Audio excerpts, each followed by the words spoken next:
Sabe salamat linguna latai, salam sujud karende malempang, adil katalino bacuramin kasaruga basengat kajubata, arus.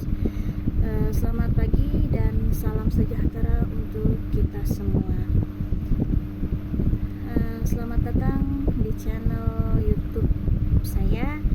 Di video kali ini saya akan mereview sebuah buku darinya karya Yudi Latif,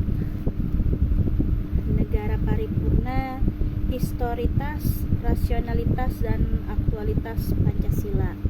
Di dalam sebuah buku ini terdapat ada 7 bab, tapi terlebih dahulu saya akan memulai untuk mereview dari bab pertama dahulu.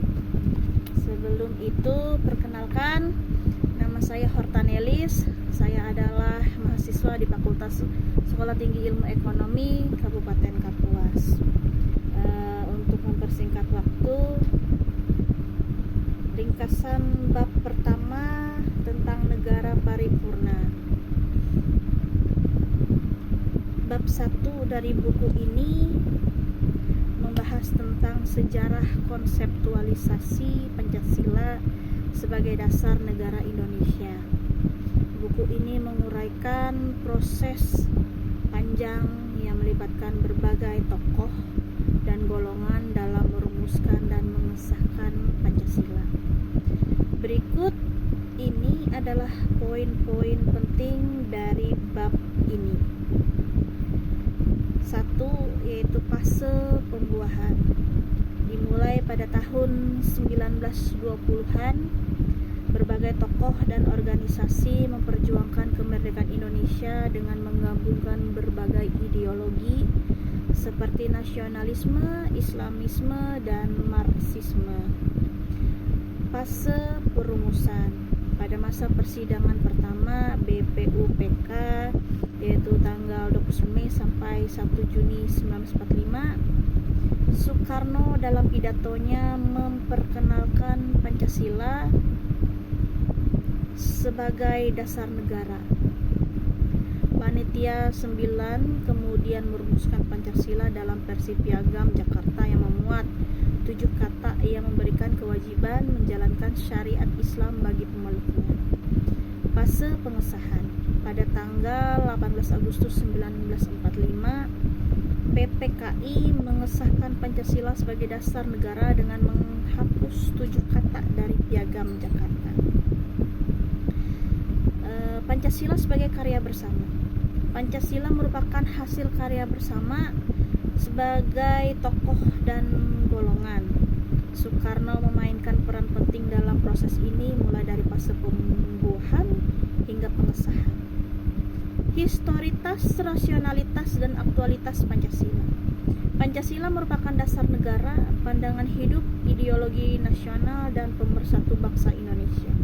Setiap sila Pancasila memiliki justifikasi historis, rasionalitas, dan aktualitas. Pancasila memiliki landasan ontologis, epistemologis, dan aksiologis yang kuat. Pokok-pokok moralitas dan haluan kebangsaan kenegaraan menurut alam Pancasila. Ketuhanan menekankan pentingnya nilai-nilai ketuhanan sebagai fundamen etika kehidupan bernegara. Kemanusiaan menjunjung tinggi nilai-nilai kemanusiaan universal sebagai fundamen etika politik kehidupan bernegara. Persatuan menekankan pentingnya persatuan dalam keragaman masyarakat Indonesia. Kerakyatan menegakkan kedaulatan rakyat dalam semangat permusyawaratan. Keadilan sosial menghendaki keseimbangan antara pemenuhan kebutuhan jasmani dan rohani serta peran manusia sebagai makhluk individu dan sosial. Krisis moralitas dan etos bangsa. Buku ini juga membahas tentang krisis moralitas dan etos yang melanda bangsa Indonesia. Krisis ini berakar pada keteledoran, ketidaktaatan, dan penyelewengan atas nilai-nilai Pancasila. Pentingnya politik harapan. Untuk mengatasi krisis kebangsaan diperlukan visi politik baru yang berlandaskan Pancasila. Politik harapan harus memperkuat kembali visi yang mempertimbangkan warisan masa lalu, peluang masa kini, dan keampuhannya mengantisipasi masa depan. Jadi kesimpulan dari review saya di bab 1 karya Yudi Latif Negara Paripurna ini memberikan pemahaman yang mendalam tentang sejarah Pancasila sebagai dasar negara Indonesia.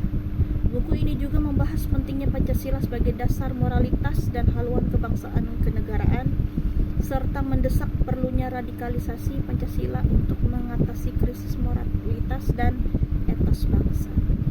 Terima kasih. Sampai di sini. Nantikan lagi untuk pembahasan review bab 2-nya.